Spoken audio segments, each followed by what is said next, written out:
Morning students, आज मैं आपको बता रही हूँ ध्वनि तरंगों के क्या गुण होते हैं। ठीक है, ध्वनि तरंगों के गुण में है तरंगदैर्घ्य, आवृत्ति, आयाम और आवर्तकाल तथा वेग, ये सब इसके गुण हैं। ठीक है, तो जब कोई तरंग वायु में गमन करती है ना, ट्रैवल करती है, तो वायु का घनत्व तथा दाब और उसकी जो घनत्व तथा दाब है वो उनकी माध्य स्थिति से बदल जाते हैं। वस्तु की जैसी स्थिति होगी उसी के अकॉर्डिंग घनत्व और दाब बदल जाएगा किसी भी तरंग का, वायु का। ठीक है, जब कोई तरंग वायु में गमन करती है तो। और संपीड़न को शृंग द्वारा दिखाया जाता है, जबकि ब्रिलन को गर्त द्वारा दिखाया जाता है। ठीक है, तो गर्त और शृंग होता क्या है? जब किसी पानी में तरंग चलती है तो जो उठा हुआ भाग होता है उसको शृंग कहते हैं, और जो निचला भाग होता है, ऐसी तरंग आएगी नीचा ऐसे होके जाएगी ना, निचले भाग से फिर ऊपर, जो नीचे वाला भाग होता है उसको गर्त कहते हैं। तो जो शृंग है, संपीड़न को शृंग द्वारा दिखाया जाता है, जबकि ब्रिलन को गर्त द्वारा। ठीक है, तो संपीड़न एक अधिकतम घनत्व वाला क्षेत्र है और ब्रिलन एक न्यूनतम घनत्व वाला क्षेत्र है। ठीक है, और कोई भी तरंग जब वायु में गमन करती है ना, तो उसका घनत्व तथा दाब उसकी माध्य स्थिति से बदल जाता है, ये तो पता ही है। ठीक है,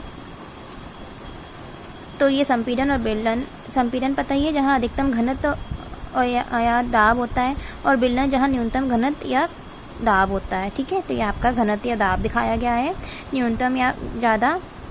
ठीक है, ये आपका औसत घनत्व या दाब है, ये शृंग, ये गर्त। ये आपकी तरंगदैर्घ्य होती है, दो शृंगों के बीच की दूरी या दो गर्तों के बीच की दूरी को भी तरंगदैर्घ्य कहते हैं, ये लैम्डा है। ठीक है, अभी इसको बताऊंगी मैं तरंगदैर्घ्य, ये है जैसे तरंगदैर्घ्य। ठीक है, तो दो तरंगदैर्घ्य से आपको समझ में आ रहा है।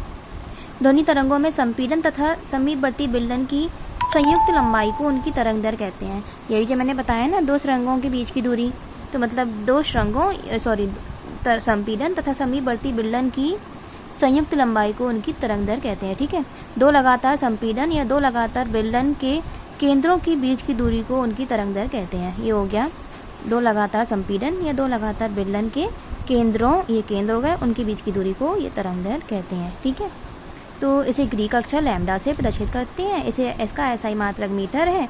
ये हो गया आपका, ये आपका हो गया तरंगदैर्घ्य। ठीक है, ये तरंग है, ये शृंग है, ये गर्त है, फिर शृंग, फिर गर्त।